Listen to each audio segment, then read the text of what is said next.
ही माझी न आवडणारी भाजी आता आवडायला लागली. चला कशाची आहे सांगते.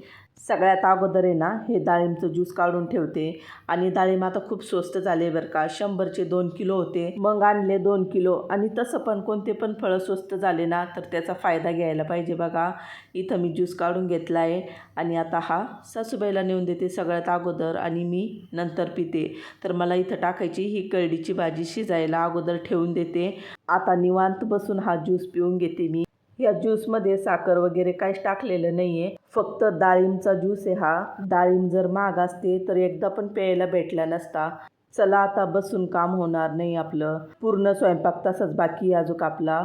चला तर आता इथं आपण स्वयंपाक करून घेऊया अगोदर. आणि इथं मी करणार आहे करडीची भाजी. करडीची भाजी शिजून घेतली आणि त्यातलं पूर्ण पाणी काढून टाकलं आणि परत दुसरं पाणी टाकलं.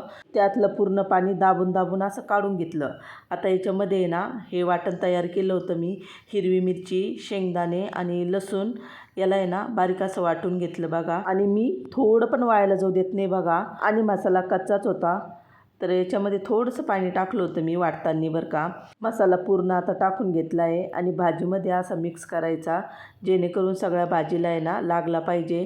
आणि चवीनुसार मीठ टाकलं आहे. मला पहिलं ही भाजी अजिबात आवडत नव्हती, पण आता इतकी फेवरेट झाली माझी. मी बनवली ना त्या पद्धतीने तुम्ही पण तयार करून बघा, तुम्हाला पण खूप आवडेल. तेल टाकलं गरम होण्यासाठी आणि भाजीला म्हटलं तर तेल आहे ना थोडंसं जास्तच लागतं बघा कोणती पण भाजी करायला.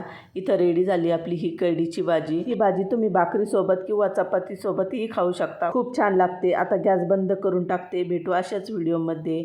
बाय.